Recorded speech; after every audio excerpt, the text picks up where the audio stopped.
দেখো আমি এখন রান্না করছি। বলেছিলাম দুপুরে রান্না ডিমের ঝোল আমের চাটনি, সেটা উল্টে গেছে। ডাল আলু ভাজা, আমের চাটনি, ডিম ভাজা। রান্নার সময় যে বোঝা যায়, তার আগে বুঝতে পারি না। যেটা বলি তার উল্টোটা হয়ে যায়। আমার ছেলে ডিম রান্না খাবে না, গরম লাগছে, বেশি গরমে ডিম রান্না খাবে না। বলছে ডাল করো, চাটনি করো, আলু ভাজা করো, ডিম ভাজা করো।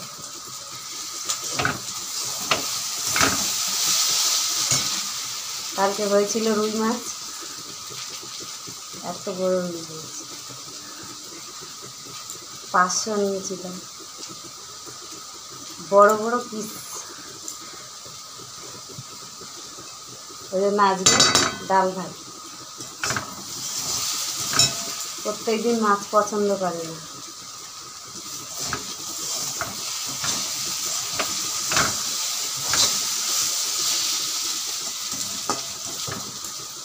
তো আমি সুমিতা, আমি গোলাপটা দুপুরে রান্না নিয়ে শুরু করলাম।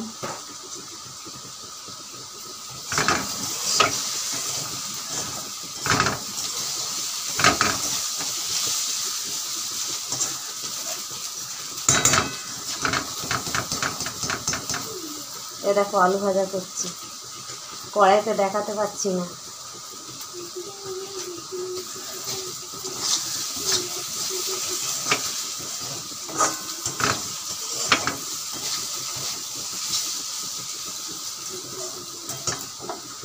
গ্যাসে হচ্ছে, একদিকে ডাল একদিকে আলু ভাজা। তো গ্যাসে রান্না করি, তরকারি সবজি, ভাতটা কাঠেই করা হয়। ভাত মাঝে মাঝে গ্যাসেও করা হয়, কিন্তু আমার 3 বারই রান্না করতে হয়, যেটুকুই খাই। আমি যদি বলি আমার গ্যাস 2 মাস করে হয়, কেউ বিশ্বাস করবে না, বলবে রান্না করে না, না খেয়ে থাকে।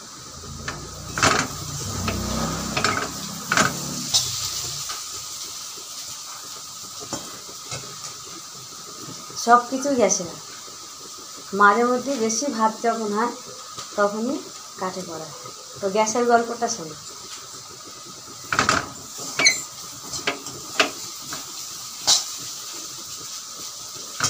2 মাসও হয়, 2 মাসের ওপরেও চলে যায়, কিন্তু 2 মাসের নিচে থাকে না। আমরা 4 জন মানুষ।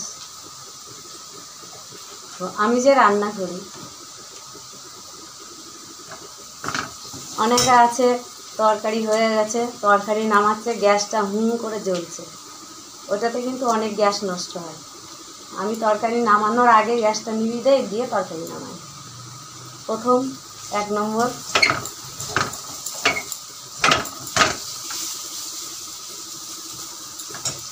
দু নম্বর কথা, ভাত যখন ফুটে যায় গ্যাসটা পুরো মানে 0 করে দেবে, একদম 0 নিভাইয়ে দেয়। অনেকে নিভিয়ে দেয়, আমি কিন্তু নিভাই নিই, 0 করে দিই ভাত ফুটে।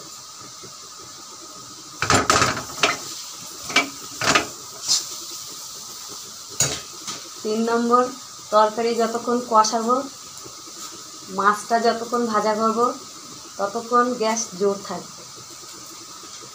তরকারি কষানো হয়ে যাবে, জল টল মশলা টশলা দিয়ে সব কিছু কমপ্লিট হয়ে যাবে।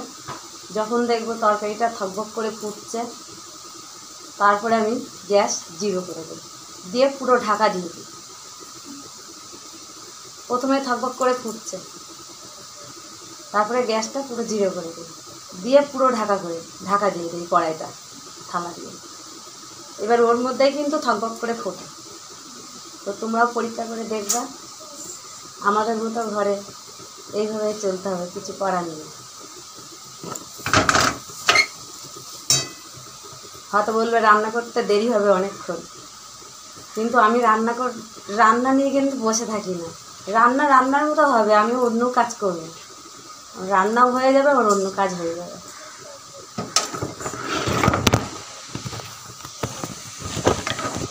দেখো মোবাইলটা পড়ে গেল,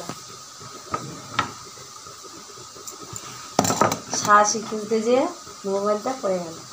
এখানে ছবিটা এরকম হয়ে গেছে, এরকম সাঁড়াশি দিয়ে না ধরলে তো আলুটা কড়াইতে লেগে যাচ্ছে।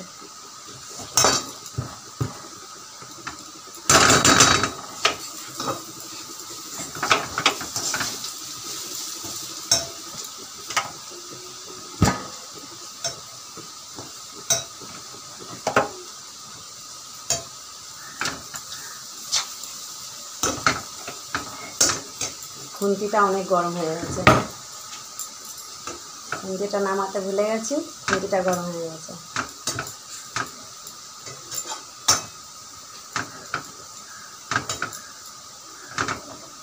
তাও কিন্তু আমি ছাড়ি না, গরম হোক না, কত গরম হবে।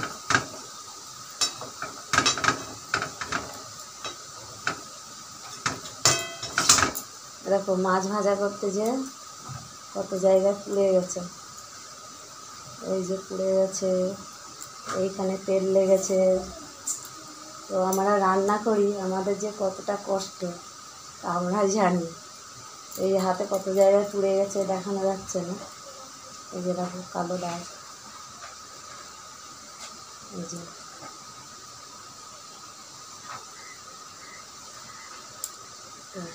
এইগুলো হয় যখন মাছ ভাজা করা হয়, তখনই হয়।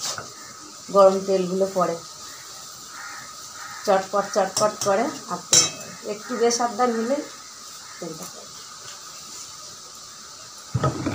আর নানান দিকে কাজ থাকে, ওর জন্য রান্নার দিকে তো এক মন দেওয়া হয় না, এই কারণে।